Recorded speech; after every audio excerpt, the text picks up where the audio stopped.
What is up, and welcome back to my channel. If you watched my last video, then you know the drill here, but if you didn't, basically I am taking a look back at my preseason rankings for every single conference and seeing how well they matched up to my final rankings for every single conference. So the last time I covered the Big Ten, and outside of a few mistakes, I felt like my predictions were actually fairly accurate, and I'm hoping to have the same success here because I'm doing the SEC today. And like last time, I will pop up my final rankings here on the screen.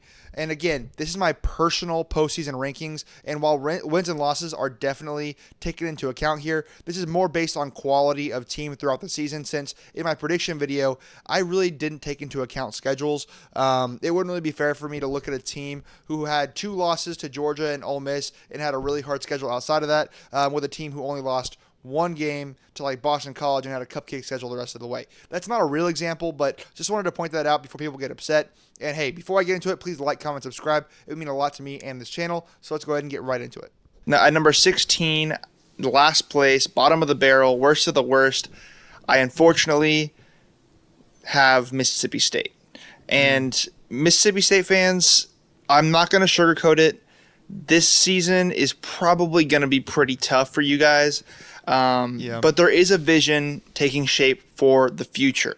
Last year, they had a little bit of hope at quarterback, but the guy they had transferred to LSU to be a backup there because, money and stuff. And now it's back to Blake Shapen.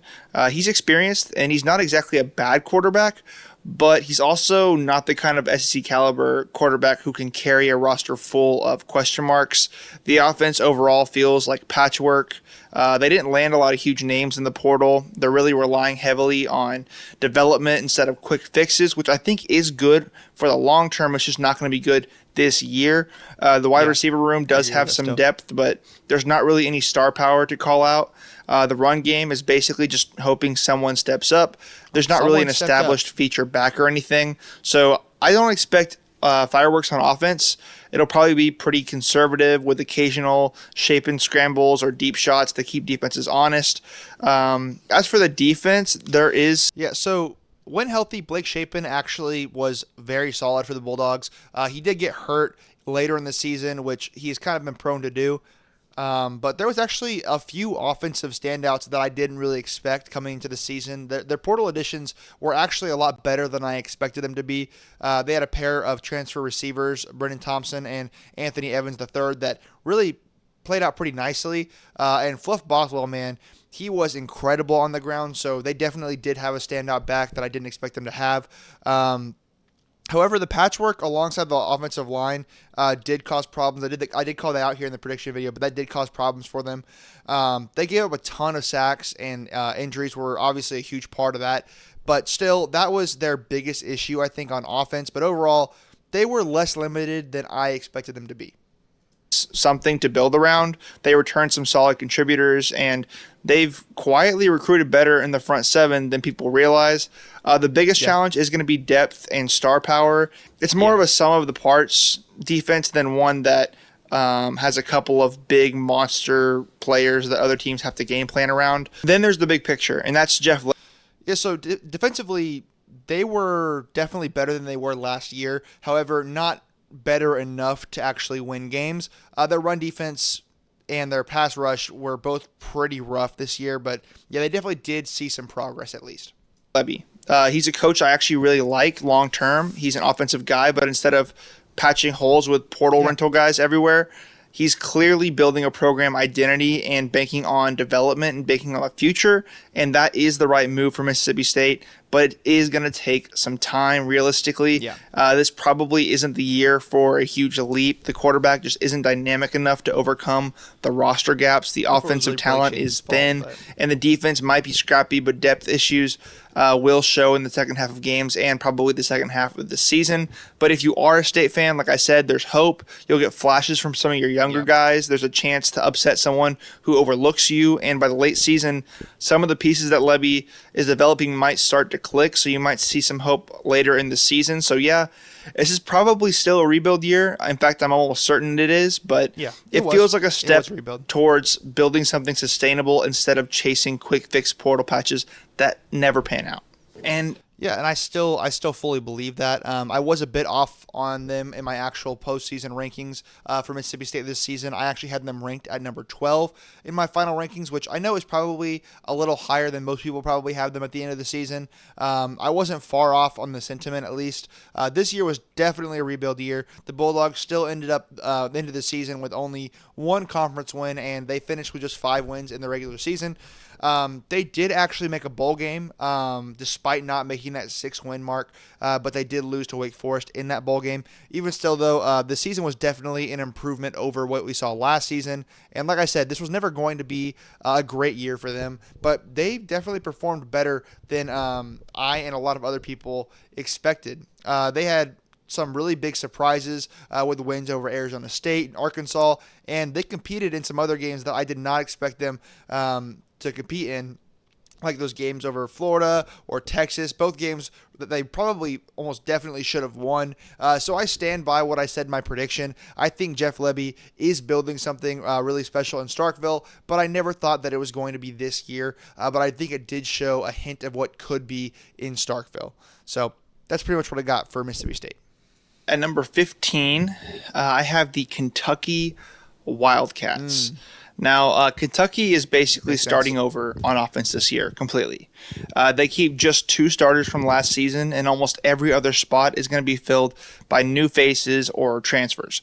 At quarterback, it's Zach Calzada, a name that SEC fans might know from his days at Texas A&M, followed by a move down to the FCS, playing for Incarnate Word, and then coming back up now to play for Kentucky back in the SEC. Yes, he is experienced and he is tough, but realistically, I'm just not sold. He hasn't really shown that he can elevate an offense, and it feels like Kentucky grabbed more of a stopgap guy rather than a real difference maker. As for the offensive line, also most... Yeah, so Calzada's time as the starter for Kentucky ended up being pretty short-lived. I told you I was not sold on him here, but I definitely didn't think that he was going to be out of a starting job that soon.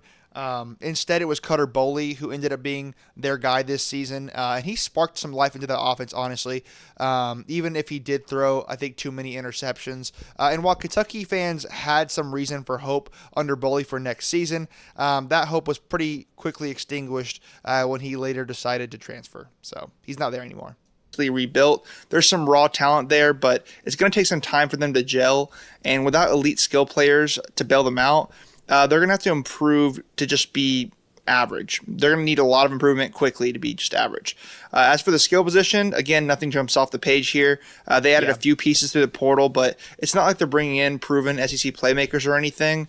And it really just feels like Kentucky's offensive identity this year is going to be to try to avoid a disaster, which, let's be honest, usually means a lot of low-scoring, boring games. But the defense, this is where there is some hope. So offense as a whole was pretty inconsistent all season long, which is, again, like I just said, it's what I expected. So Kentucky's already had strong defenses last year and the year before, mostly last year, and now they've added even more pieces to bolster it. And they're tough up front, they're disciplined at linebacker, and the secondary has depth to play aggressive without getting burned on every snap. So what does this mean overall? I think that Kentucky is going to be kind of like Iowa, but wearing blue and white instead of black and yellow. And I think offense is probably going to be hard to watch, lots of punts. Yeah, I was actually pretty shocked at how much the defense ended up regressing. They showed up in a few big games, like their overtime loss to Texas, or even their win over Florida, and their rock fight against Auburn. That one actually got Hugh Freeze fired. But that really didn't hold up when they played higher caliber teams this season. They ended up finishing one spot higher in my final rankings.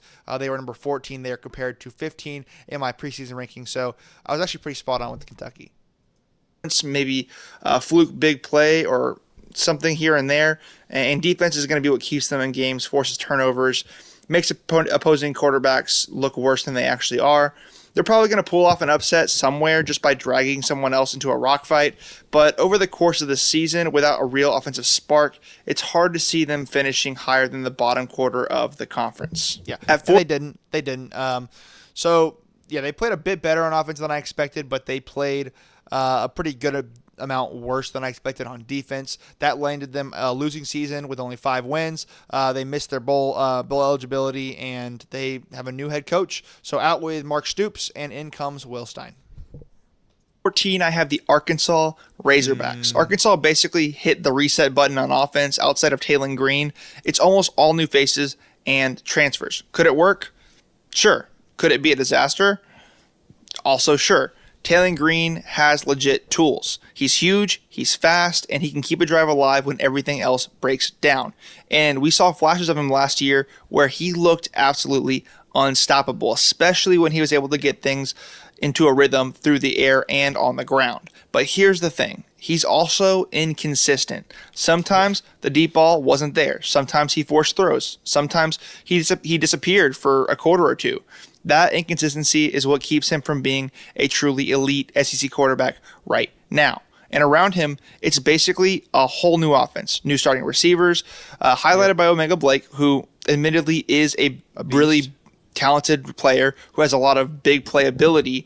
But when you look at that offensive line, it's rebuilt, made up of transfers and new faces, and the running back room is also largely turned over. So yes, Green isn't new, but the pieces around him mostly are. And that always brings some chemistry and timing concerns, especially early in the season. Now, defensively, it's the same. Yeah, like I said, when you are starting so many transfers, it could either save your program like it did with Florida State in 2023, or end up in absolute disaster like it did with Florida State in 2024. And this was the latter. It was just it really wasn't the offense's fault, though. They put up some huge numbers, honestly. They were the top 15 in the country in several key offensive marks. Sure, Taylor Green continued to be inconsistent here when it came to ball security, but he was on the field so much that that's not too surprising. Omega Blake, who I called out, he definitely did his part. Mike Washington had a great season on the ground. But it's really just hard to put a lot of fault on the offense this season because this side of the ball was not the issue at all.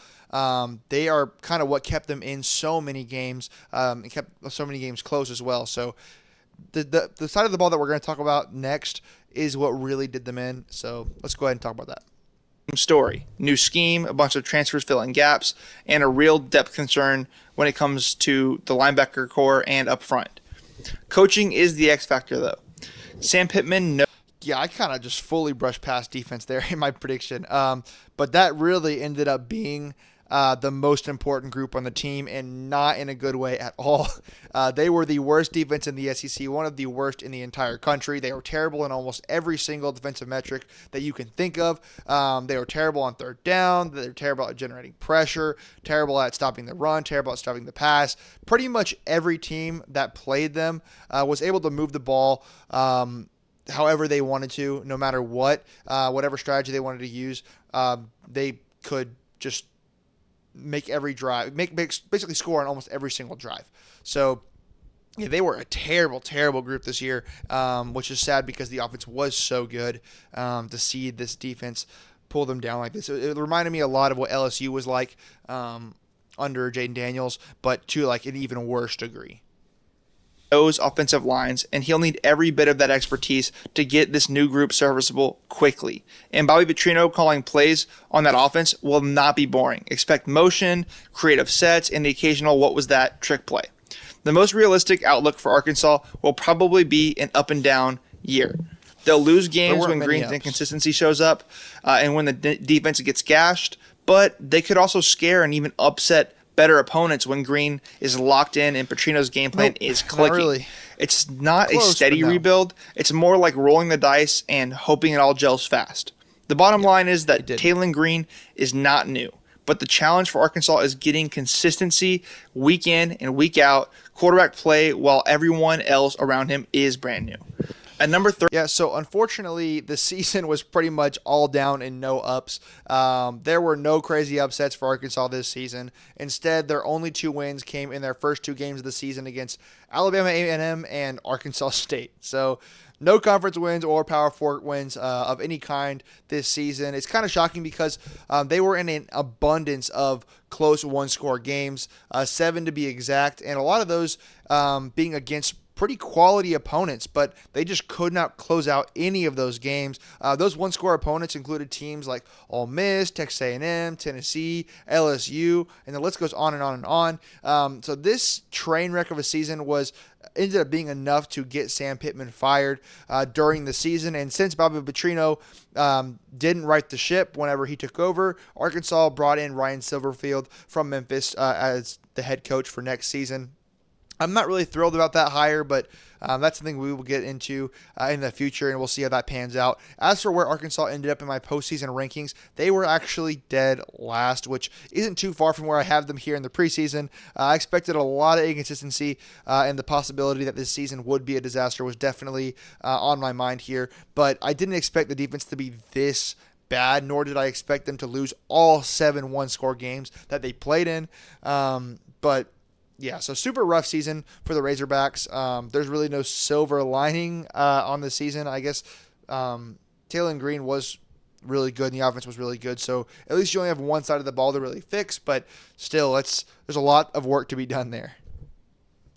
13, I have the Vanderbilt Commodores, and it's pretty nice. Yikes. This did not age well at all. Yeah, let's just hear what I say. Nice to see them not at the bottom of this list every single year. And they're still not going to be at the top of many preseason lists, but there's actually a lot more going on here than people are going to give them credit for. Let's start with the obvious bright spot. Diego Pavia is back at quarterback. Pavia is tough, he's gritty, he's mobile, he's creative, and he's not afraid to take risks. He kept them competitive in some games that they had no business being close in last year, and that's huge for a program that usually struggles to keep pace. This year too. Even better, Vanderbilt finally went shopping in the portal to protect him.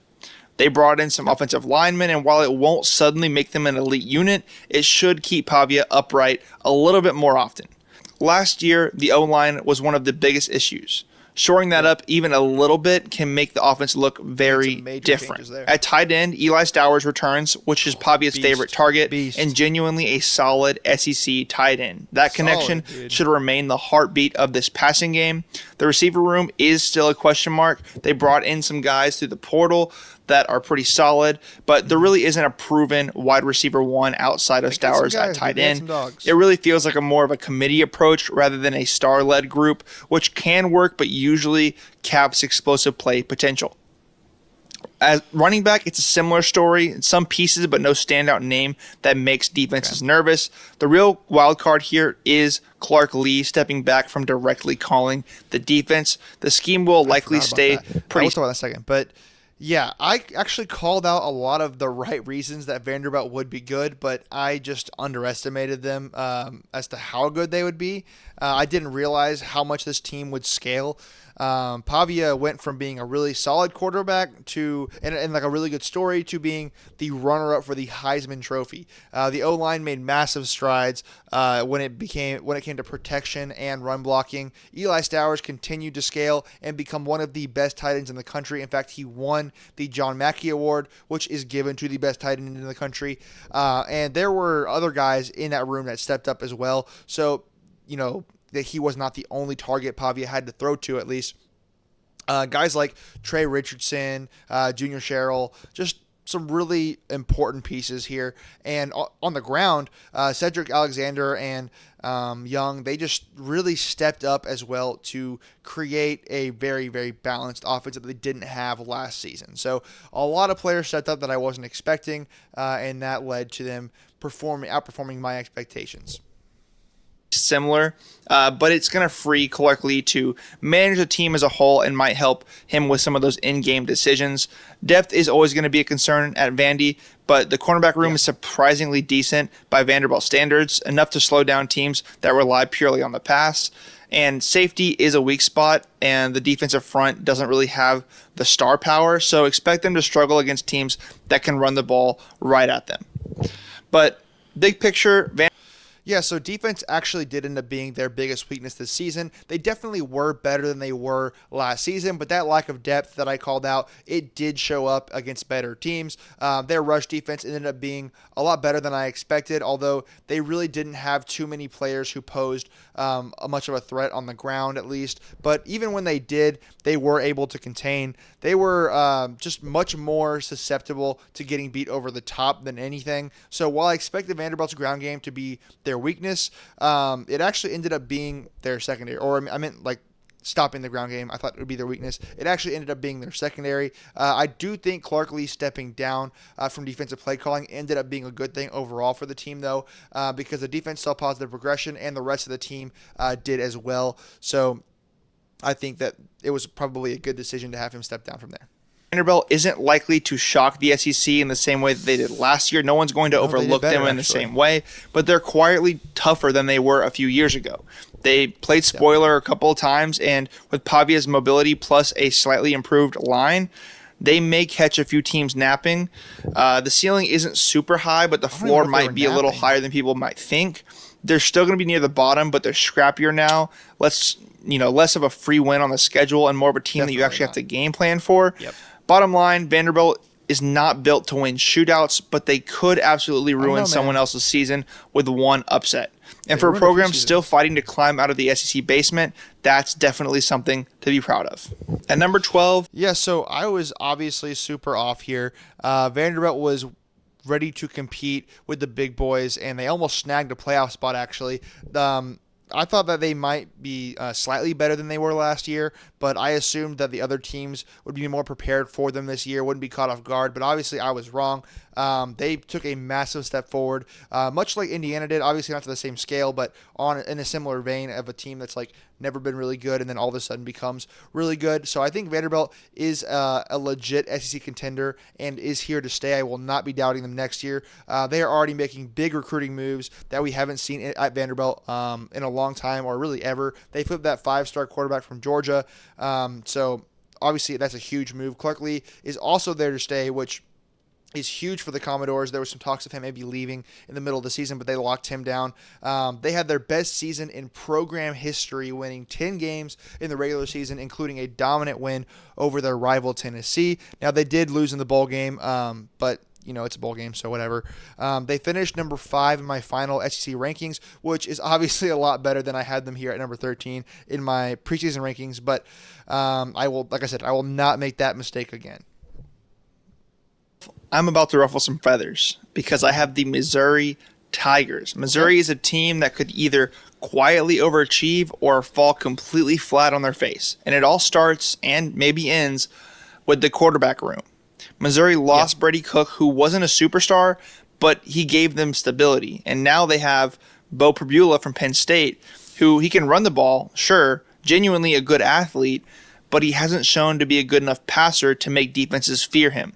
Exactly. They also have Sam Horn. They could go with him. He's a highly touted recruit, but he had to get major surgery and clearly hasn't fully won the staff's trust. Otherwise, they probably wouldn't have gone portal shopping to get Pribula.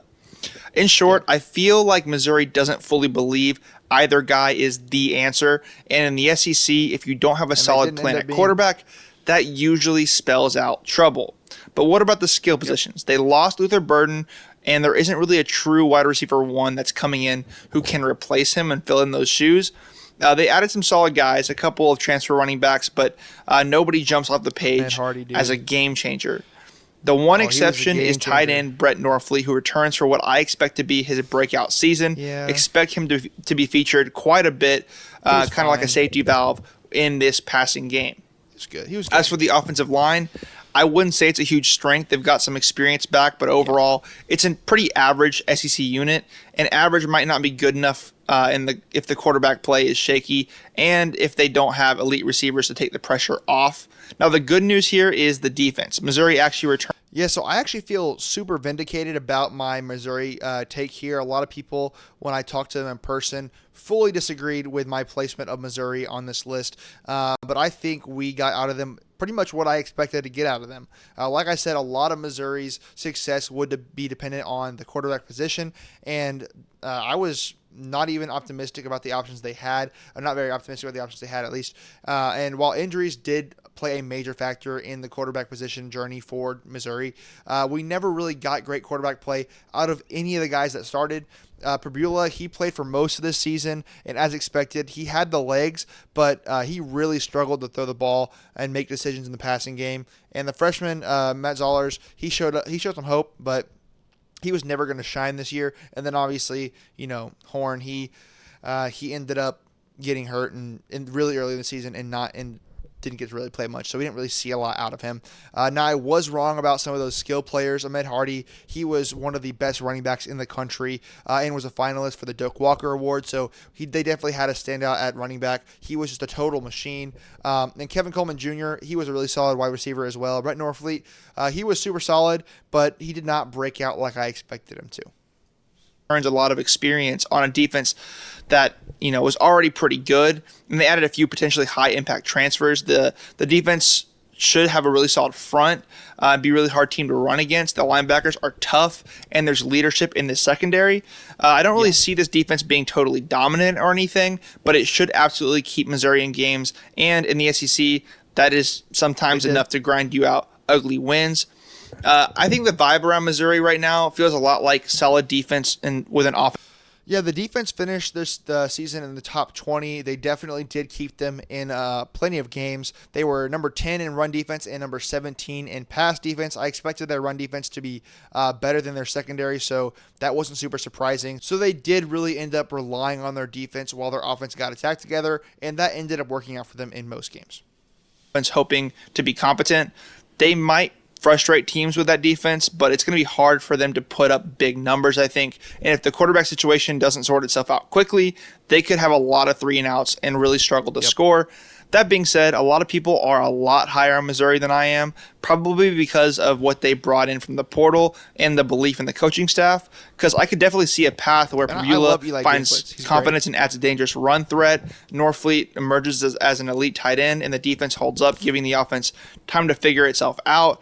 But to me, it feels like the offense Missouri has might be stuck somewhere in the just okay area. And in the SEC, just okay can often turn into 6-6. So the bottom line for me is that they've got enough on defense to stay scrappy and enough transfer pieces to keep things interesting. But unless the quarterback situation surprises everyone, it's hard to see this as anything more than a middle to lower half SEC team. Yeah, so they finished the season 8-4, which honestly sounds really good. Definitely a lot better than I said there with 6-6. But it still feels like an underperformance to me, especially because they had one of the easiest schedules in the SEC, and they did not have a single impressive win in the mix there. In fact, I have a really hard time not letting them fall lower because of that. But their head-to-head victories over Mississippi State and Auburn placed them here at number 10 in my final SEC rankings, as opposed to number 12 here in my preseason rankings. So I feel like it was pretty accurate with the prediction outside of the fact that Ahmed Hardy just went crazy this season. That was the only thing that I didn't really see coming. At number 11, I have the Auburn Tigers. And I feel like their fans finally have something that feels like forward momentum, but it's still complicated. And it all starts with the quarterback. They have Jackson Arnold, who is transferring in, and he is definitely talented. No question about it. He has a strong arm, he has mobility, and he's a big-time recruit coming out of high school. But let's be honest, he still feels raw. There's a difference between talent and consistency, and Auburn's really going to need Arnold to mature quickly because Hugh Freeze needs wins now, not another developmental year. The good news is Auburn surrounded him with some really... Yeah, unfortunately for Hugh Freeze, Jackson Arnold did not give him the wins that he needed. Instead, Arnold was just as inconsistent as I expected, and it ended up costing Hugh Freeze his job. He just never could figure out quarterback there, and I'm not really sure why. I was not a fan when they brought in Arnold in the first place because I really thought that they needed a ready-made quarterback and not a work-in-progress guy. So taking Arnold was a real head-scratcher for me, and predictably, it just didn't pan out. He just couldn't push the ball down the field, and he was just very, very inconsistent.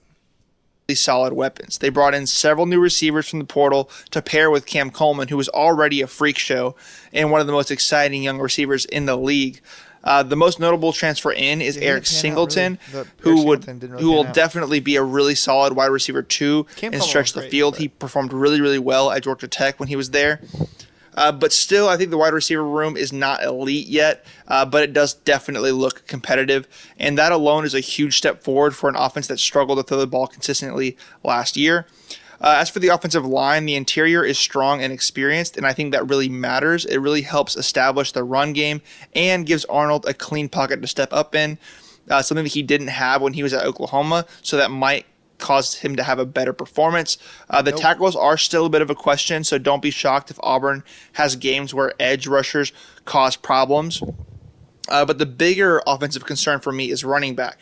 They lost their clear running back number 1 in Jarquez Hunter, and while there are capable guys in that room, there really isn't a single proven star, and that means the run game could feel very by committee, and Arnold might need to shoulder more offense than I think Auburn fans and that coaching staff is going to be comfortable with. So it's not ideal, especially early in this year. Defensively, Auburn is a bit of a mix. So, yeah, Eric Singleton that I mentioned there, I thought he was going to be a breakout star. He was kind of a bit of a disappointment to me this year. I thought he would be a really impactful transfer, and he just wasn't. And as talented as Cam Coleman is, he was just very underutilized, which is probably a lot to do with the fact that him not having a very good quarterback to throw the ball to him. The offensive line was pretty hit or miss when it came to run blocking. And they constantly broke down in pass protection, which obviously didn't help Jackson Arnold either. The run game was fine, but obviously Jarquez Hunter was a huge loss, and he was definitely missed there. Overall, the offense was pretty dreadful most of the season. They had some of the ugliest games I saw all year. Bag. They got some solid pieces, especially at DB, and few transfer additions that came in, but the front 7 has big question marks on it. Stopping the run might be a struggle, and the linebacker room lacks proven difference makers. The pass rush isn't terrible, but probably isn't elite. And what makes Auburn interesting, I think, is the coaching staff. Hugh Freeze is known for creative offenses, and he has shown that he can get quarterbacks to play above their raw talent level, just not at Auburn yet. And if Arnold takes to the system quickly, Auburn might. Yeah, I talked about Arnold already, but defense definitely did keep Auburn in some really close games that they had no business being in. They were definitely the stronger side of the ball. They were disruptive up front and physical. DJ Durkin, he really did some great work with that unit, which is why he ended up getting the nod as the interim coach when Freeze was fired. And he ended up providing a bit of a spark for the offense as well once he took over. So that was pretty nice. But overall, the defense was definitely the better side of the ball. Have an offense that can mask some of those defensive flaws. And even if the run game isn't dominant, those new receivers should help stretch defenses horizontally and vertically.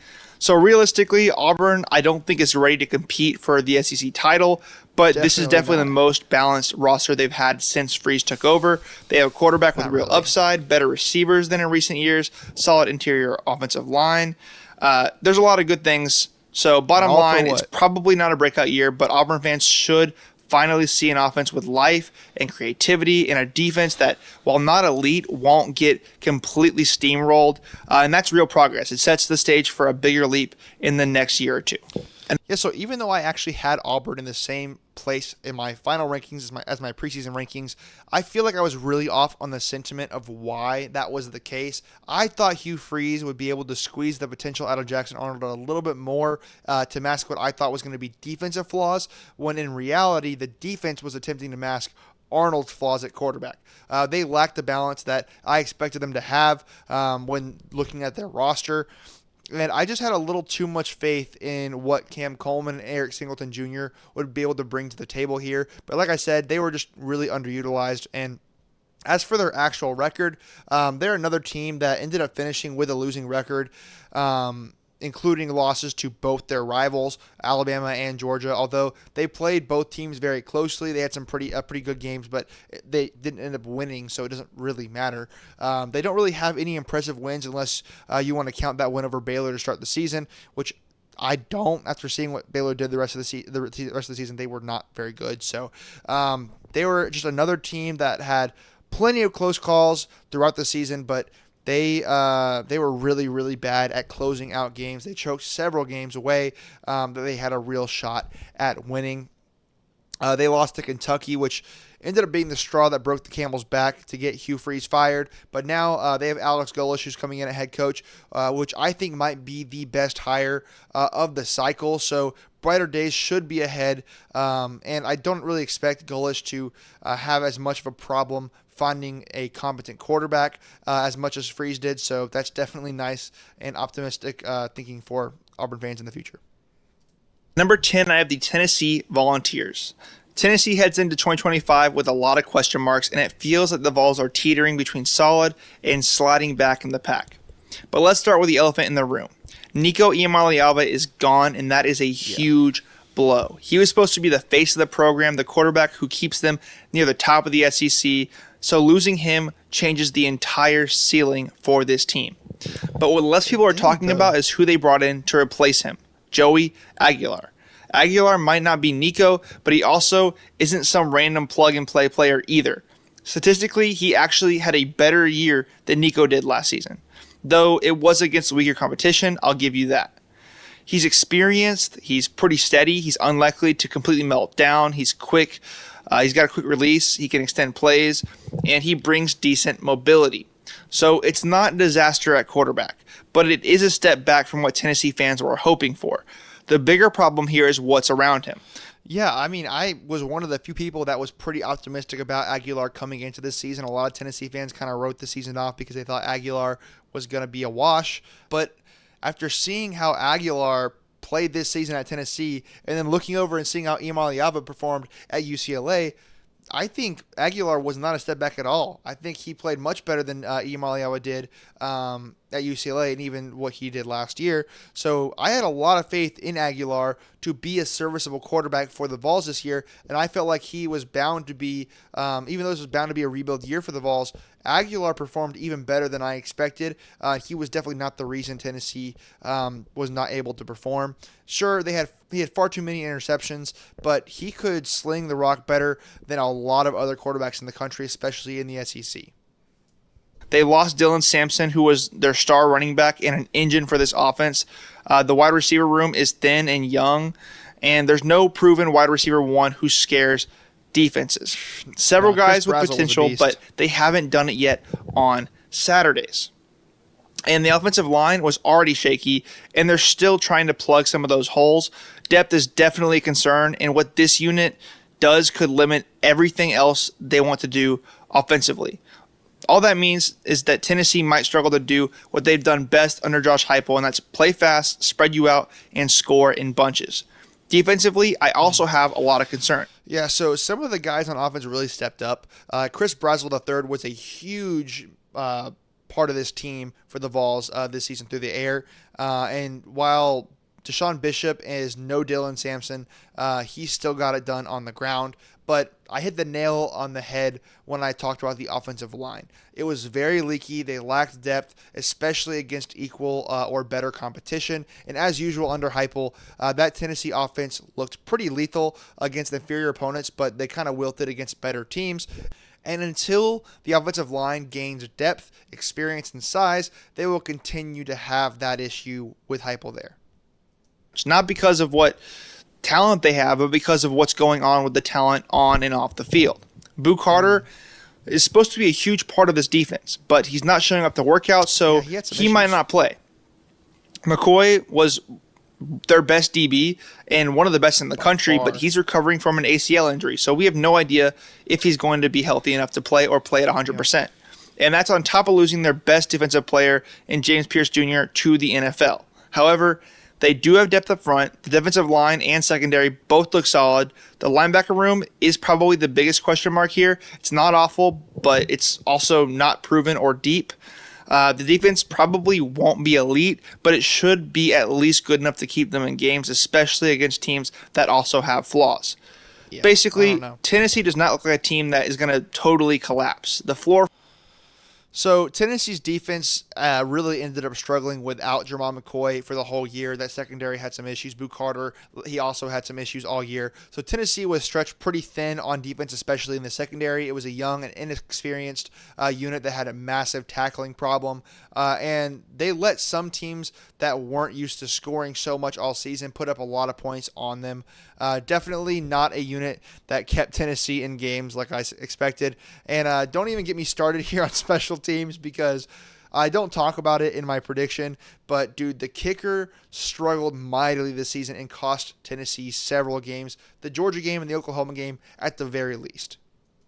Feels like a scrappy 6-7 win team. But the ceiling that Nico gave them, a real, legit SEC contender, a scary offense that could outscore almost anyone, all that is gone for now. Aguilar can keep them competitive, but unless the wide receiver room and O-line surprise everyone, the offense will not be explosive like the Vol fans are used to. So here's the bottom line. They're good enough to beat the mid-tier SEC teams. They'll fight on defense and probably pull off at least one big win. But with losses at quarterback, running back, and a shallow wide receiver room, it's hard to see Tennessee lighting up scoreboards like they did a couple seasons ago. It's not a total rebuild, but it is a reset. And this is really going to test how good Heupel really is at getting production out of a roster that on paper just has too many gaps. At number 9, I have... Yeah, so obviously I expected the offense to be a little less good and the defense to be a little better. Both of those were opposites, but I think I was pretty right overall about the sentiment here. This did feel like a reset, and I was also right to expect Tennessee to be good enough to beat those mid-tier SEC teams, but not much more. In fact, they didn't beat a single FBS opponent with a winning record. 3 of their 4 conference wins came against schools that either fired their coach mid-season or after the season had ended. So while that ultra-tight game against Georgia at the beginning of the season gave Tennessee fans a lot of unrealistic hope and expectations for what this team could achieve this season, they ended up being the rebuild team that I think we all expected them to be in the preseason. They ended up being a very average SEC team that won the games that they were supposed to win and couldn't win the games that they weren't supposed to win. The Vanderbilt loss was pretty brutal, though. At least they did finally beat Florida in the Swamp, and they played the closest game I've ever seen them play against Georgia in a long time, for about a decade, actually. So lots to like, especially if Aguilar is granted that extra year of eligibility, which I kind of doubt that he will be, but that's a conversation for another day. Anyways, Tennessee, they ended up being 2 spots higher in my final rankings, thanks to Aguilar's success in outperforming my expectations and Brazel being a completely just beast mode wide receiver 1. But yeah, right here I had them at number 10. So move on. The Ole Miss Rebels. And Ole Miss under Lane Kiffin has never been boring, and this year is no exception. But the season feels like one big new era experiment with real upside and real risk. So let's start with the quarterback. It's officially Austin Simmons time after Jackson Dart moved on to the NFL. Simmons has a lot of talent. He has a big arm, mobility, and the tools to become a true star. But here's the catch. He is young. He's never been a full-time SEC starter. That usually means you're going to have some growing pains. And it wouldn't be shocking if he has some games where he looks brilliant and others where mistakes pile up. The good news, Ole Miss isn't completely handcuffed if Simmons struggles early. They brought in some experienced transfer quarterbacks who could step in if needed. But make no mistake, Simmons is the guy Lane Kiffin wants to develop. And his ceiling is higher than any of the backups. At receiver, it's... Yeah, obviously I was super off here, not only about Austin Simmons, but also about Ole Miss as a whole and what they could accomplish and what the offense will be, which I'm sure I'll talk about here in a second. So the experiment that I mentioned turned out to be a pretty successful one for Ole Miss. They were one of the biggest surprises of the season. I knew that they were going to be good. Lane Kiffin doesn't really field bad teams, but once their starting quarterback went out, I really thought that their season would nosedive, but instead Ole Miss was one of the best teams in the SEC this year, making it further than any of the other SEC teams did in the playoffs. So yeah, they were pretty dang good, and it was the best season in Ole Miss program history. So yeah, Simmons did not obviously end up being the guy at Ole Miss. As many of you guys know, Austin Simmons, he got injured pretty early in the year, and Trinidad Chambliss took over despite not having any D1 experience. And dude, he never gave the job back to Simmons. He was one of the most dangerous quarterbacks in the country with mobility and accuracy. Just a complete dog that really elevated what Ole Miss was able to do this season further than I thought possible. And that's no shade to Simmons, but I think I was really wrong about his ceiling being higher than any of the backups, because obviously Trinidad Chambliss was the backup and he was much better than I think Austin Simmons ever would have been. Almost a complete overhaul. Lane did what Lane does, and he went to the portal and brought in a brand new wide receiver core. It actually looks like a pretty solid group on paper, enough speed and versatility to make defenses pretty scared. But chemistry takes time, and it's always a roll of the dice whenever you take an entire unit, especially like a passing attack, and build it with guys who have never played together. Offensive line is also seeing a lot of new starters. Talent isn't really an issue here. They've recruited and added well, but when you swap out so many pieces, again, it's fair to expect some inconsistency early in the year. All told, this offense should still be dangerous because Lane's schemes create space and Simmons has real arm talent. But it might take a few games to really click, and there's always a chance that the all-new-everything approach backfires. Defensively, last year was really solid.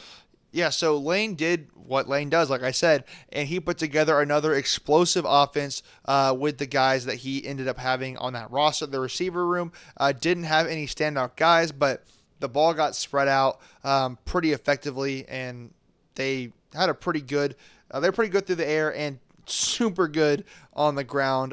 They had Kawan Lacey. I didn't expect him to end up being one of the best best running backs in the country. He put in a ton of work on the ground and made this a really, really balanced offense. For the Rebels, especially along the defensive line. This year, though, it's going to be tough to really match what that unit did. They lost almost all their top contributors on that line, and they did bring in some promising prospects through the portal, but proven production matters, and right now it is a question mark.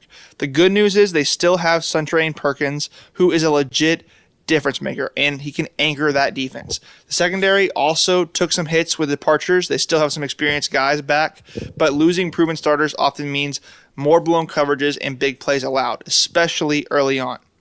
The offense probably improves a little bit because of Simmons, who adds more vertical threat and athleticism, but the defense... Yeah, more Simmons talk. I really put the nail in about Simmons. I was like, hey, Simmons, and he just didn't end up playing. Anyways, defensively, they definitely did take a step back from the incredible unit that they were last year. There was no way they were going to avoid falling off a little bit with the guys that they lost. And that side of the ball was definitely where we saw the biggest flaws. They struggled to tackle an open space. We saw that a lot in the Miami game. And teams had no issues running the ball at will against them. But their offense was just so good that it honestly masked a lot of those defensive flaws. Defense likely takes a step back, especially up front and possibly in that secondary. So the bottom line is this is still going to be a really fun team to watch. Lane Kiffin teams always are. They could absolutely upset better teams and look unstoppable some weeks, but week-to-week consistency is going to be a real challenge here, and that's why I see Ole Miss as likely better offensively, worse defensively. And it's high variance, for this team, capable of thrilling wins and head-scratching losses, which honestly feels pretty on brand for Lane Kiffin.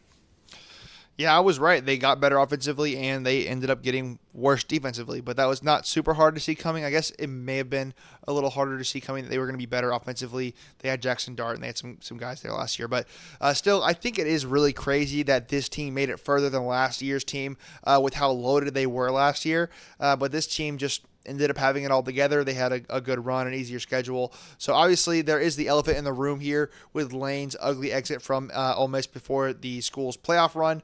But even after he left, they managed to win 2 playoff games. Obviously they were going to beat Tulane in the first one, but they also beat Georgia, and they competed very strongly in the next game against Miami, who made the national championship game. So there's definitely some momentum there with their new head coach, Pete Golding, who coach them through that playoff run. As for where I have them in my final SEC rankings, I have them at number 2. I know that's very controversial to some people since they did end up making it further than any other SEC team did in the playoffs, and they beat the team I have ranked above them to do it. And I think that they are pretty interchangeable with that team. It's Georgia. The reason I put Georgia above them is because I think Georgia's full body of work is more impressive to me, and I just think that they were more competitive or more complete of a team overall. They also managed to have the same record as Ole Miss, and they also beat Ole Miss. They split games with Ole Miss earlier in the season, so Ole Miss beat Georgia, Georgia beat Ole Miss, so that was a wash, and I ended up thinking that Georgia was a better team. Overall, they proved more throughout the season. So, whatever. If you want Ole Miss at number 1, that's fine too. Either way, I was way off on them in my preseason rankings, so that much is undeniable.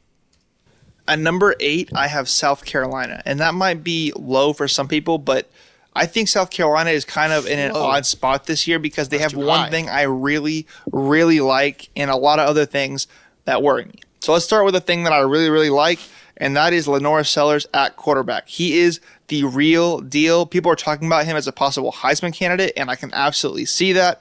He is dynamic. He can run. He can extend plays, and he can throw accurately on the move. He showed flashes last year that make you believe he could single-handedly keep them in games they shouldn't be in, kind of like a Cam Newton at Auburn, which I'm not comparing him to Cam Newton. I'm just saying he's not Cam he Newton. is a huge player for this team.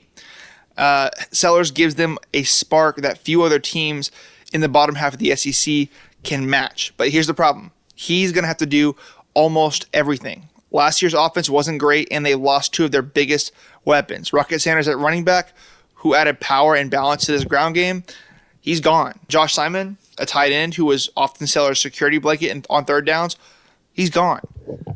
At receiver, they brought in some solid transfers, and they have some young talent, but nobody is proven as a wide receiver 1.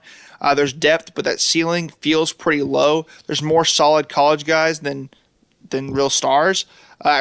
Yeah, so there was a lot of hype for South Carolina coming into this season after coming so close to making the playoffs last season, so much so that me putting them all the way down at number 8 was a very hot take at the time, but it turns out they actually should have been even lower. But quarterback Lenore Sellers, he was seen as one of the frontrunners to win the Heisman in a lot of people's eyes, along with an incredible receiver they had in Nick Harbor and one of the best defenders in the country in Dylan Stewart, but 3 players could not cover up all the holes they had on that team. I still believe Lenore Sellers is an incredible quarterback, but he just didn't live up to the expectations that I had for him, which isn't really entirely his fault. He just really didn't have an offense to work with. Running back, again, transfers and depth, but no one who looks like they could fill Rocket's shoes, which probably means more pressure on Sellers to run the ball himself, which is dangerous both for his health and for the offense's predictability. Offensive line wasn't great last year, and there are questions again this year. Even if it improves, it likely won't be good enough to hide the lack of elite skill talent. Now for the defense, South Carolina. Yeah, ground game wasn't great. O-line was trash, didn't do them any favors. Nick Harbor was really the only receiver worth his salt, and most of the times teams really just focused in on him, which really limited what he was able to do. So this South Carolina team was just so devoid of talent outside of their 3 major guys. Sellers really did have to do it all, which is exactly what I expected. So I'm not surprised, but I thought that they would be able to be at least a little bit better. Lost a lot here too, especially in the front 7, and they're going to really rely heavily on young linebackers who haven't played many snaps. That's usually a recipe for missed assignments and big plays given up, especially against better SEC offenses. They do have some solid pieces back in the secondary, though, and the defensive line has a couple of names I do like, but depth and consistency do look shaky. Sellers, like I said, is the X factor. He's genuinely good enough to steal games, but the roster... Yeah, defense, similar story to the offense. Dylan Stewart is obviously an incredible player, but he can only be in so many places at one time. Outside of him, the defense just really struggled, especially at the line of scrimmage.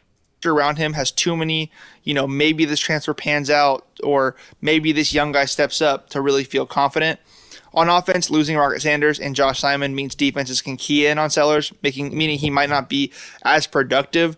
And on defense, the youth at linebacker and turnover up front could mean real struggle stopping the run. The bottom line is that South Carolina is probably not going to crater. Sellers is way too good for that. But they look more like a team built to pull one or two big upsets than one that can week to week compete in the SEC. A few Sellers is way too good for that. The bottom line is that South Carolina is probably not going to crater.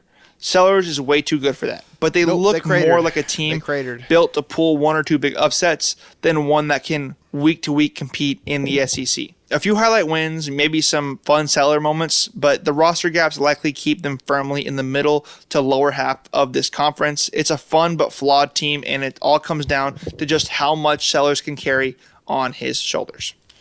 Yeah, like I said, I was wrong. They definitely did crater. They had only one SEC win over Kentucky and only one other P4 win over Virginia Tech. So they played several close games that they just couldn't close out. Like that baffling 30-3 lead they had over Texas A&M that they blew, which was just insane, and obviously that heartbreaking loss to Alabama as well. They also lost to their rival Clemson, which is never great. It's never a great way to close out the season. They finished at number 13 in my SEC final rankings, so quite a few spots lower than I had them here at number 8 in my preseason rankings. So yeah, they were pretty bad. Do they still have Beamer? I don't know if Beamer. I think Beamer's staying. I think they kept Beamer, but I'm not entirely sure on that. Number 7, I have the Florida Gators, and this team is quietly one of the most fascinating teams of the season because there's talent there, but the path is brutally tough. And I'm not going to hold it against them. Scheduling is not a part of these rankings, but it's something I wanted to. I actually had them a lot lower than most people did, so I don't feel too bad about this. Point out. So let's go ahead and move on to why I'm really optimistic about this team, and that's DJ Lagway. If he's healthy, he might already be one of the best quarterbacks in the country, and that's not just hype. He's a playmaker. He can throw from multiple platforms. He keeps his eyes downfield, and he adds mobility. He's the kind of quarterback who can win you games that you probably shouldn't win, and Florida hasn't had that in quite some time. No, he's not. As for the supporting cast, this is another team that had a lot of hype coming into this season that I just didn't really fully buy, but I still managed to keep them, put them too high. But again, 7 is a lot lower than most people had them, but I still was not low enough. As for Lagway, man, I was so wrong, as was everybody else in the country about him. But he just showed so much promise last season, but he looked awful this year, dude. I mean, at the beginning of the year, I thought he was just, rusty because of the injury he had, but no, he was atrocious all season long. He was terrible at decision making. He kept throwing the ball to the other team, probably more times than he threw it to his own team, and he was just wildly inaccurate. He was like the opposite of a clutch player. He would actively find ways to lose his team games. So definitely was wrong about that. On offense, the running back room is not full of flashy superstars, but it's solid and it's reliable. They have 2 backs who can share carries, keep each other fresh, and grind out those tough yards. As for the offensive line, it's where Florida quietly shines. It's one of the better units in the SEC. They have legit size and experience, and they won't just keep Lagway upright. They should be able to actually control the pace of games, which matters against better SEC defenses. The wide receiver room, Dallas Wilson's the name to watch. He has some big play threat. He can stretch the field, and he should be Lagway's go-to guy. Outside of Wilson, though, there is less proven depth, so someone may need to step up to keep defenses honest. Speaking of the defense, Florida brings back a lot of last. Yeah, so I really don't understand why Florida didn't lean heavier on the run game. Jaden Ball was a super solid back. He deserved a lot more attention than he got, but the coaching staff just refused to rely on him as much as I felt like they should. Every time that he got the ball, good things happened, so I don't know why they stopped using him. As for the rest of the offense, it was a pretty banged up group, to be fair. Dallas Wilson shined when he did play, but injuries held him back to playing only 4 games this season. Vernell Brown, he had a pretty solid season, but that's really it for Florida. I talked about the O-line being a strength in the preseason, but they kind of underperformed as well, so just pretty ugly offense to watch. They didn't do a whole lot, except for give the ball to the other team. defense, which is a double-edged sword. The experience helps, and they won't really be out of place against SEC offenses, but they really struggled on the back half of the season, especially against their top-tier competition. Their strength is in the trenches on both sides. Defensive line has both depth and really good starting talent. So they should be able to help, slow down those run-heavy teams and create some interior pressure. Linebackers and secondary do have some questions. They need more playmakers who can change a game with turnovers or big stops. Florida was often really solid defensively last year, but rarely ever game-changing. The biggest wild card here is the schedule. It's absolutely brutal, like I said. Yeah, the defense was actually the strength of this team for sure. They kept them in plenty of games all season long, but it was ultimately just never enough to show up in the win column because of how anemic that offense ended up being. So, and when they finally made a good stop, Lagway was like, "Hey, you want the ball back? Here's another chance." So, yeah, it sucks for the Florida Gators. I don't mind because I'm a Georgia fan, so I love to see when Florida's bad. But yeah, it was pretty rough to watch.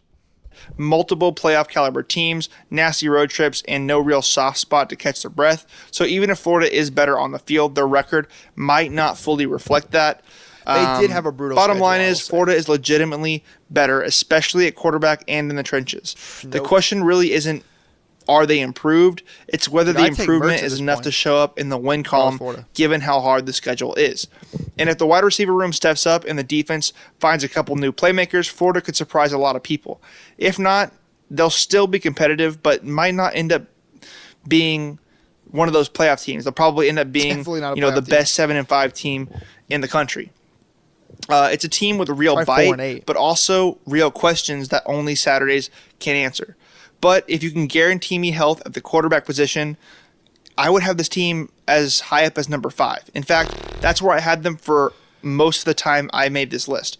I think Lagway and this team has the potential to be that good. But Lagway has had a variety of health concerns, both last season and in the offseason, that hold me back from putting them that high. The problem is that this team is really built around him. There's no superstar backup to fall back on this year, so they don't really have depth. If he goes down or is at half health, this team is in serious trouble. So that's why I have them here at number 7. At number 6. Yeah, so my instincts proved me very well to not put them at number 5 like I said I was going to. They finished season 4-8. I think the loss to USF was really the beginning of the end for the season for Florida, and it really set them back. And from there on, they just collapsed. At least they beat their rival Florida State, much to my disappointment as someone who's a Florida State fan and a Georgia fan, but mostly Florida State fan. You can see a Florida State blanket in the background of that preseason video. But yeah, what else can I really say? The team just really revolved around Lagway, and whenever he turned out to be bad, Florida just didn't have an answer. And Billy Napier, he is no longer the head coach there. He got fired because of it. Sunbelt Billy has returned to the Sunbelt to coach James Madison. Florida gave him several chances, but he never could deliver. Now they bring in John Summerall, which is another one of the best hires in the cycle up there with Alex Golesh at Auburn. So the future's bright for Florida, but this year was not the year.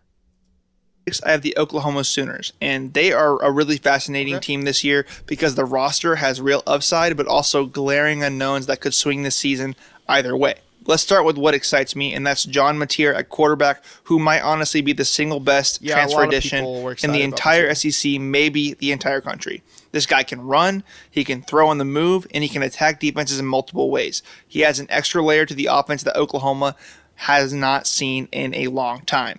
And they also brought in Jaden Ott at running back from Cal, and he is a huge pickup as well. He's physical, he's shifty, he's a true workhorse who can really take the pressure off of Mateer.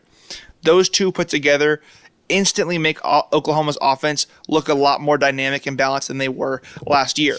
At receiver, they're not super flashy, as say like LSU or Georgia, but it's a deep group with experience. They have Deion Burks, who, if he's able to stay healthy, he could be a legit game changer, the kind of player who can flip a game with a single catch. And there also are a few other proven guys and some young talent who flashed in camp. So the wide receiver room should not be a problem.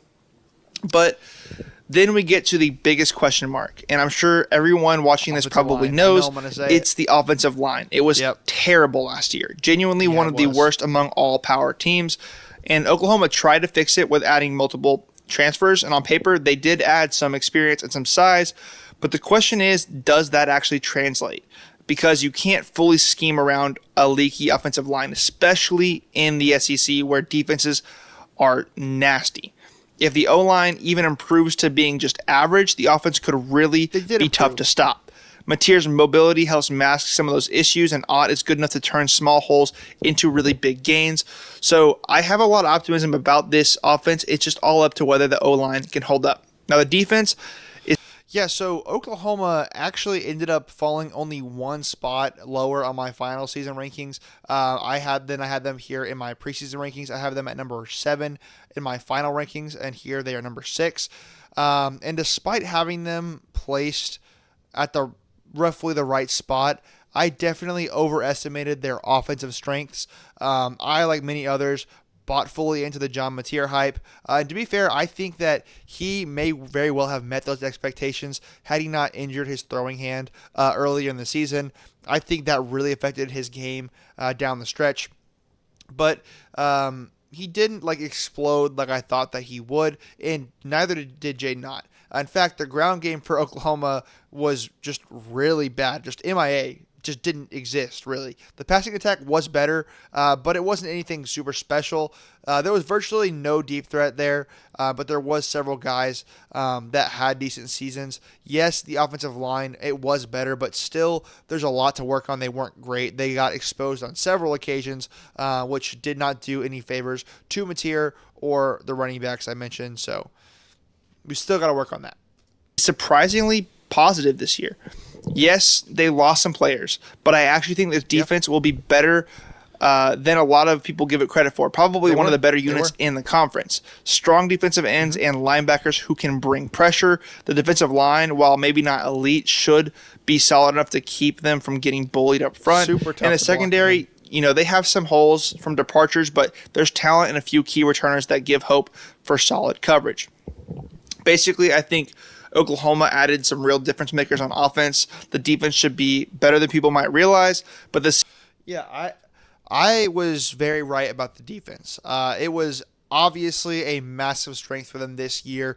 It was the reason they were in the playoffs, and they proved why Brent Venables is one of the best defensive minds in the sport. They were lights out. The defensive line was super tough to block. The linebackers were incredible. The secondary was locked down. And something I didn't mention in the preseason was their special teams unit, but they played a massive part in Oklahoma's success. They had one of the best kickers in the country, who was actually awarded the Lou Groza Award for that exact reason, for being the best kicker in the country. So that was another huge reason they had some success. Season hinges almost entirely on that offensive line. Like I said, if they can't protect Mateer or open up holes for Ott, it'll waste the talent they have at those skill positions. If they can just hold up, this team could genuinely score with anyone.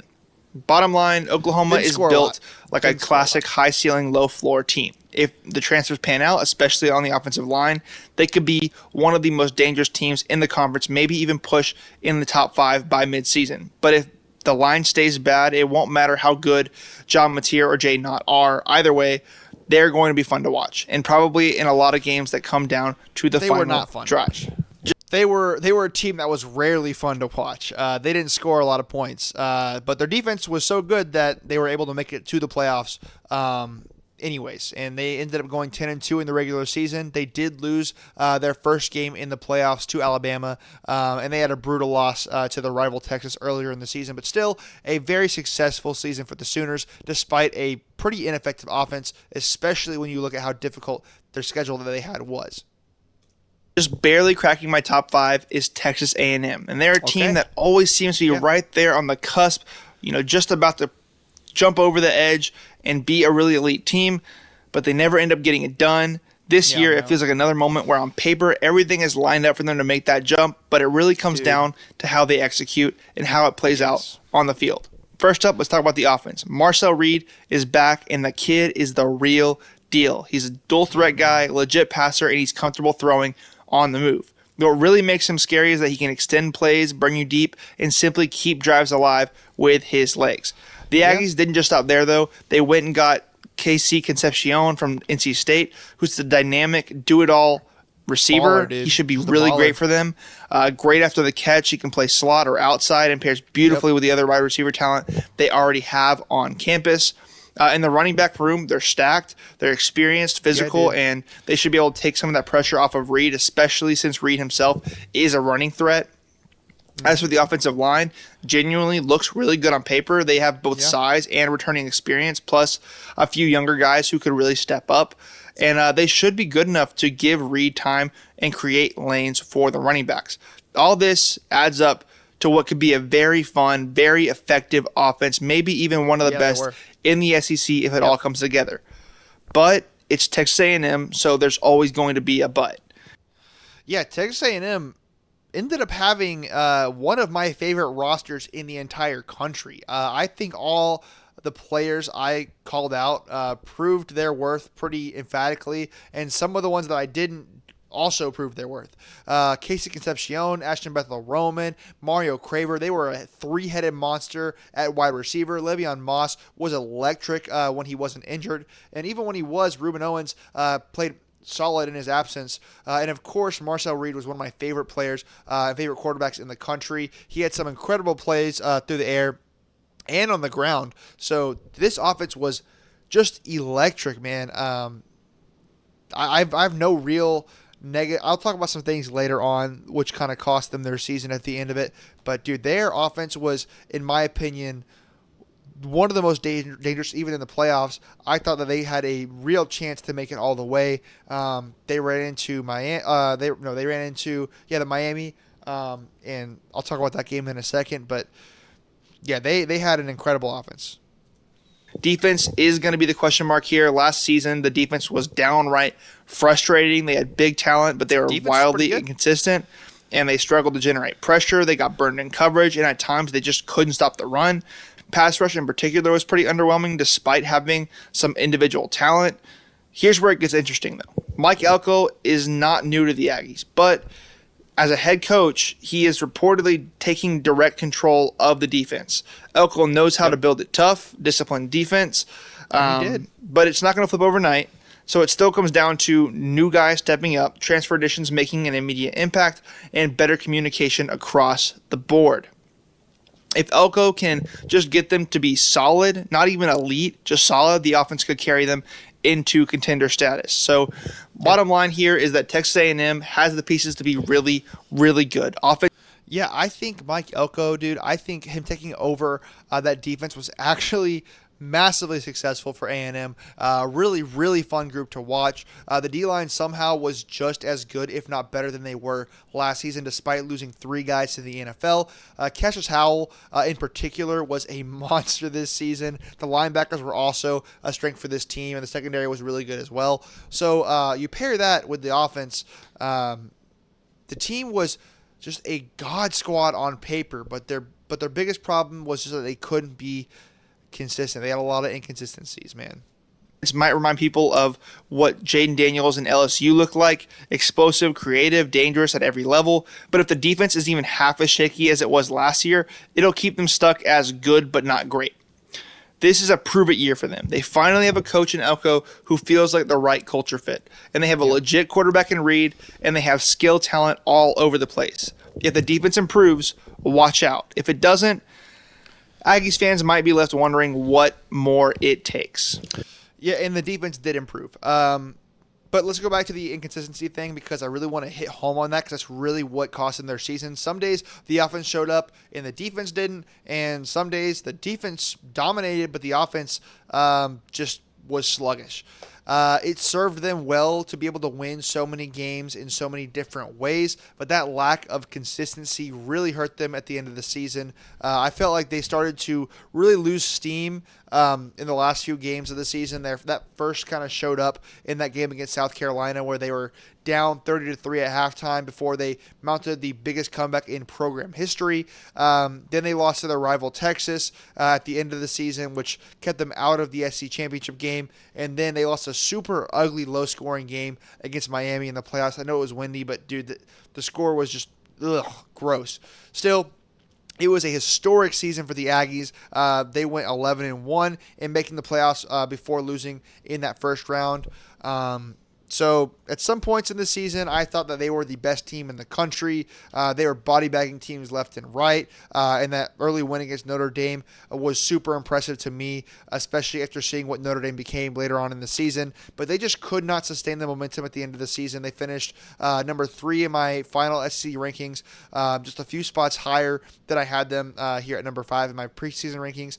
And dude, like, it's sad because I know this season was not disappointing. A super successful season for the Aggies, one of their best in program history. But it does kind of feel disappointing because of how good that roster was.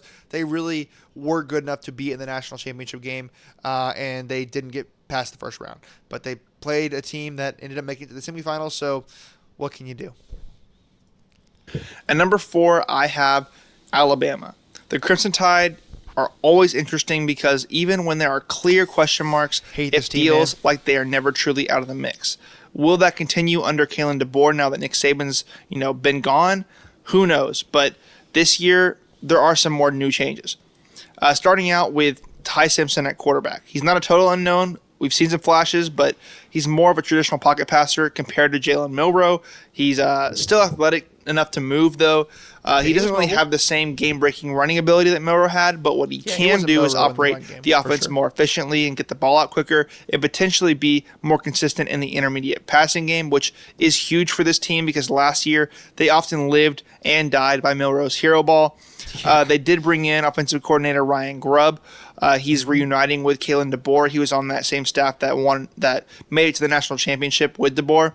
The scheme is going to look very different, more timing-based throws, using space and quick reads to keep the chains moving, still pushing the ball downfield, but in a way that fits a more classic quarterback like Simpson.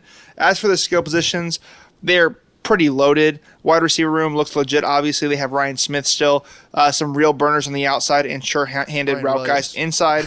Running back room also super solid. Not superstars like Najee Harris or Derrick Henry type of superstars, but depth and versatility. Tight end, still a question mark here. Injuries forced Bama to backfill with transfers, so it's a wait-and-see spot. Offensive line, left side's pretty strong. Right tackle is a real worry for me. Pass protection could be shaky, and I think that matters with the quarterback who isn't as slippery as Milroe. Depth overall isn't really going to be what it used to be, so injuries definitely could bite them. As for the defense, the defensive backfield is in pretty good shape, I would say. They have some pretty good experience plus some high-level talent. The linebackers are still strong. They are especially strong on the outside, but they're... Yeah, so Alabama's offense was pretty interesting this year. Ty Simpson was really good at the start of the season. He ended up earning the name the Tyborg, which I thought was pretty funny, and was in some Heisman talks earlier in the season as well. But he kind of flamed out a bit. Reports said that he was dealing with an injury for most of the season, which would make a lot of sense considering the drop-off in production he had later in that season. But even in his lows, he was a very serviceable quarterback for the Tide, and he was probably more mobile than I expected. And he kind of had to be because there was virtually no running game to speak of, partially because the offensive line didn't really meet the expectations either. They really had to rely on their passing game, which was kind of inconsistent, but just good enough to get them the win most games. Standouts were not who I expected them to be. Ryan Williams was not the standout that everyone thought he would be at the beginning of the year. They were, or at least, especially coming off last year. Last year he was incredible at the beginning of the year. He kind of faded off, and we thought he would kind of pick back up at the beginning of the season here, but he didn't. There were several games when he didn't even get a target this year. Instead, it was Jermaine Bernard who really carried the passing attack. Isaiah Horton did some big things too, but again, he wasn't super consistent. So that's pretty. The offense was pretty rough. It was very one-dimensional. There are real concerns in the trenches. Interior defensive line, they lost some dudes. They feel a little bit thin. The pass rush, especially off the edge, doesn't really look as scary as a classic Saban-era Bama. And that's a bigger deal than it sounds because if they can't get pressure, even a talented secondary can't hold forever. And if teams can run up the middle, it will change everything. Basically, this feels like an Alabama team that might not suffocate you defensively, but instead has to outscore you, which is not something. Yeah, so that's not what happened. They were not a team that was going to outscore you. It was the defense that ended up being better than I expected. They didn't end up having the explosiveness, but they were physical and they were really able to open up things for their linebackers to make big plays. It was not an elite unit, but they usually did enough, just enough to get the job done and get their team a win. That they really embodied bend but don't break this season. We've seen, and it's a little strange to think about, but could actually be pretty fun to watch. Ty Simpson's ceiling isn't as obviously dynamic as Melrose, but he could make the offense more consistent, fewer 3-and-outs, better rhythm. Bottom line, it's still an elite roster. This is still Alabama, and they're still incredibly well coached. But the floor is lower than Saban's Alabama. The questions in the trenches mean they might be vulnerable in matchups they used to dominate in. It's a different look. It's less of an imposing bully style and more of a high-octane balanced attack. And how far they will go will come down to how quickly Ty Simpson and the right side of the line can settle in. At number that's not what it came down to. But yeah, overall, Alabama was a very flawed but very resilient team. They were able to put together a very successful season despite all the holes and injuries they had. They started the season off with a brutal loss to Florida State, which I was super happy about. But Florida State ended up being pretty bad this season. Alabama, they picked it up throughout the rest of the season, though, beating Georgia again, unfortunately, as well as several other major players in the conference. Their only other regular season loss came to Oklahoma at home, which was a pretty weird game to watch, but they would go on to avenge that loss in the playoffs when it really mattered, but not before Georgia got revenge on them in the SEC championship game. So they had some close calls throughout the season, but they found a way to win, which was impressive considering how one-dimensional they were without that run game. Sure, it's still not up to Alabama standards, but it is a step in the right direction. I think I really nailed the prediction here on placing them at number 4 in the preseason because I also had them number 4 in my postseason rankings. So right on the money. 3, I know I'm going to leave some of you scratching your head because I have a team here that I think a lot of people are going to have as their number 1 team, and that is Texas. They are must-watch TV this season, not just because of the logo on their helmet, but because of who they have at quarterback. The real headline, Arch Manning, is finally getting to start, and everyone's going to frame the entire season around him. And sure, he's going to have his moments where that hype looks justified, beautiful deep balls, surprising mobility, and flashes of real poise. But I also expect some rough patches, especially early, because even great young quarterbacks need reps to settle in, unless he's the next Tim Tebow, which some people do think he will be. But here's what I think the real story is. Texas had a monster draft class last year, and that's... Yeah, so, dude, people thought Arch Manning, like I said, was going to be the next Tim Tebow, but they thought he was going to be the next coming of Christ coming into this year. He was on so many Heisman boards as the favorite. It was ridiculous. And I was not one of those people. I did believe in him, but rightfully I expected some ups and some downs. And now I feel like a genius now that the season's wrapped up. Now, obviously not too much of a genius because I still had Texas too high in my preseason rankings here at number 3, considering I had them at number 6 in my final rankings. But again, this was lower than most people had them. Most people had Texas as the number 1 team in the SEC and the number 1 team in the country coming into the season. So I'm glad I didn't drink the Kool-Aid to that degree at least. Great for recruiting. But it also means a lot of proven stars and proven starters are gone, especially along the offensive line and at tight end. And unlike some SEC peers, Texas did not replace those O-line losses with a wave of high-profile portal additions. They chose to trust some guys they developed internally, players who have been in the system, practiced for years, but haven't really started much. If they're right about those guys and they step up, it proves that Texas really can develop talent and the offense might click faster than people think. If not, Arch will be under siege and the run game will stall, and that's going to derail even the best quarterback. Speaking of the run game, though, the running back room is solid. They're physical, experienced backs who don't need to be superstars if the line blocks well. Tight end, likely a step back. The losing Gunnar Helm does matter. He was reliable, and he was a solid blocker. The wide receiver room is still in good shape. They have a mix of proven talent and promising young guys. Maybe not quite as deep as LSU or Georgia, but enough weapons for Arch to spread it around. Well, now the LSU, defense is quietly built to cause headaches. Yeah, so they clearly missed a lot of the guys that they lost last season from the NFL draft and the transfer portal. And I'm glad that I called out that their decision to stick to homegrown offensive linemen and mentioned how that could cause some issues because it definitely did. Their offensive line was super inexperienced and definitely not ready to play, and it showed. They were one of the bigger weaknesses Texas had all season long. They could not protect Arch Manning, and they could not open up lanes for the running back. And the running backs were not able to make their own lanes either. As for the receivers, they were nothing to write home about, and that lack of depth that I mentioned did end up hurting them. So offense was not what a lot of people, including myself, expected this season. Edge rushers and linebackers are the strength. Expect Texas to get real pressure, which helps everyone behind them. Secondary is good. Maybe not quite the dominant level we saw last year, but definitely above average.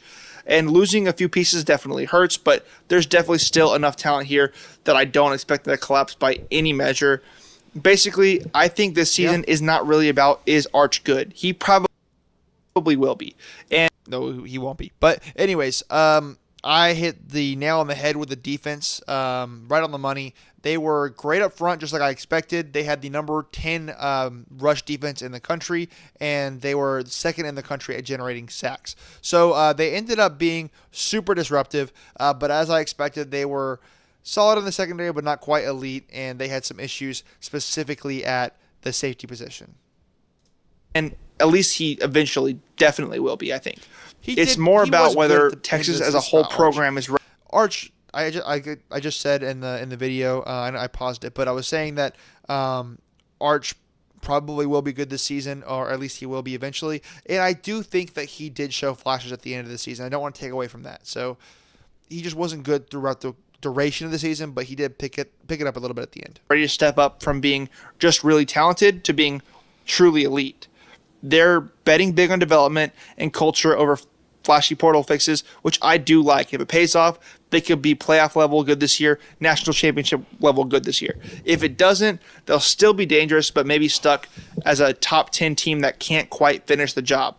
Bottom line, no. Texas is not short on talent. They haven't been for years, but the questions are real. Will the O-line be good enough? Can Arch handle the early heat? And can the defense keep them in games while offense is trying to figure it out? There's enough upside that you could see them become the best team in the country by November, but also enough unknowns to keep them from starting the year in that spot for me. And so as a whole, Texas's risks did not pay off, notably with that offensive line, and that cost them a shot at a national title. They ended the regular season going 10-3, and they were one of the few SEC teams to actually win their bowl game, so props to them for that at least. So while they did not live up to most people's expectations this year, they did end up beating the rivals, Oklahoma and Texas A&M, and they were set up well again for next season. So I know that's not what you want to hear as a Texas fan, but that's what I got. Number 2, I have my Georgia Bulldogs. And you can call me biased if you want. You're probably right. I think Georgia's in a really weird place this year because they're absolutely loaded by almost any standard, but compared to the best Georgia teams over the past few years, there are some very real question marks. And because it's Georgia, the standard isn't just good, the standard is unbeatable. So let's start with a headline change. Gunnar Stockton is QB1.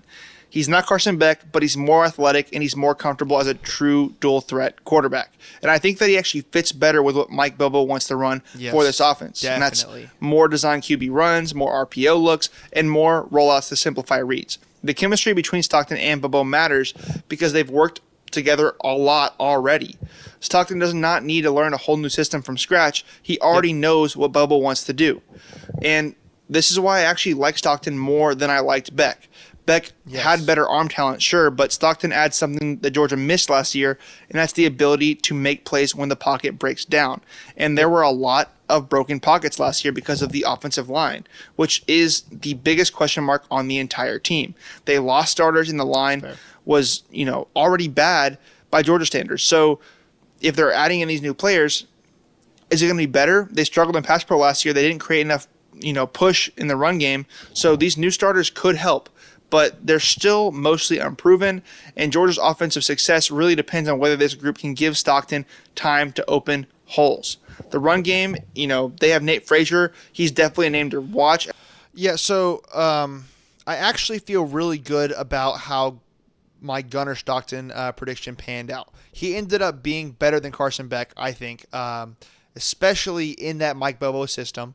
I had far fewer issues with Mike Bobo this season than I did last season, even if he still does piss me off sometimes, which I will get to in a minute. But I love how Stockton played this year. He really did it all for Georgia. He was an effective passer. He was able to make plays when the pocket broke down, like I mentioned. He also rarely threw the ball into risky situations, and he just put it all on the line every single game. Very consistent, and I'm very glad to have him on my team. He is just a beast, man. I love him. Love him. As he develops, he's explosive, he's shifty, and he can turn nothing into something, but he can't do much if the O-line doesn't help him open up lanes. The receivers, quietly the best Georgia has looked in this position in Much years. better. Noah Thomas and Zachariah Branch are going to be difference makers. They have speed, big playability, and they're great at route running. At tight end, they are taking a step back. I mean, obviously, there's not going to be any Brock Bowers level talent here. Almost no one has that. Defense is where Georgia, could. Yeah, I was super happy with the offensive progression this year. Offensive line got better. We saw a much better performance out of the running backs like Nate Frazier and Chauncey Bowens. The receivers were much better at not dropping balls this year, and we actually had a super athletic and deep threat in Zachariah Branch. We really spread the ball out pretty well. It was a very, very deep group. The only issue I had on the offense was, again, the offensive scheme. I know I said I wasn't as frustrated with Bobo this season, and that is true, but I can't help but feel like he is still holding this team back from all the potential that they have. We feel like a very predictable offense, and we should really be more effective and more efficient, and the play calls that he throws out there just aren't it for me. Probably look more like vintage UGA again. The linebackers and secondary are legitimate strengths. They're deep, Not quite they're vintage, experienced, they're smart. better. The defensive line lost some talent, especially off the edge. So edge rush could be the one place Georgia isn't elite on this defense. But with this coaching staff and the defensive back seven, I think that they're still very, very tough to score on. Basically, Kirby Smart has earned the benefit of the doubt. Georgia reloads better than almost anyone.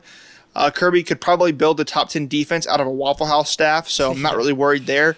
But there's a real sense that this team is not as bulletproof as it was in 2021 and 2022. Heck, last year the O-line was shaky, the run game stalled, the receivers had butter for hands, and the play calling felt like someone had set Madden to conservative. This season will hinge on whether the O-line can be at least good and whether Stockton can handle the SEC heat without making mistakes. Another thing I want to call out about Stockton is I think that he has the grit that Georgia needs that Carson Beck didn't have. I think he has that homegrown. Dude, yes. This is so true, dude. He has that Georgia feel that Beck just never had. Grit, that edge to him that I think Georgia needs culture-wise. So I just wanted to point that out. Anyways, bottom line, Georgia is not falling off a cliff. They likely will still be in the playoff race, but this year feels less like the unbeatable machine and more like a very talented team with some questions. If the questions get answered, they could absolutely win it all, but if they don't, there's enough there for someone else to catch them. Still a monster, just one that has to prove it in a few key spots.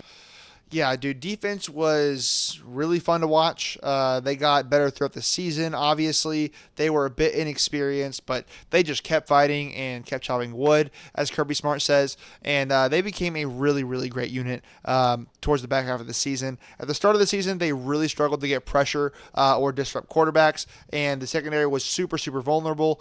By the end of the season, they definitely found ways to generate pressure, as we saw in the SEC championship game, in that revenge game against Alabama.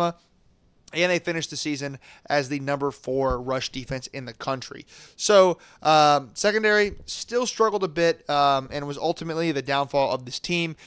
They really got picked apart in that loss to Ole Miss at the end of the season. But even then, they made strides from what they were at the start of the season. I was super proud of this team.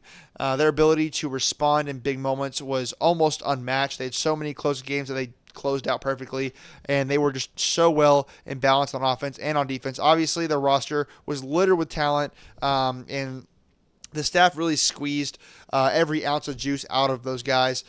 They didn't feel elite, but they never gave up, and they found a way to come back in several games to get the win. I'm really looking forward to how that translates into next year. I just really need us to beat Alabama in the regular season this season. Please.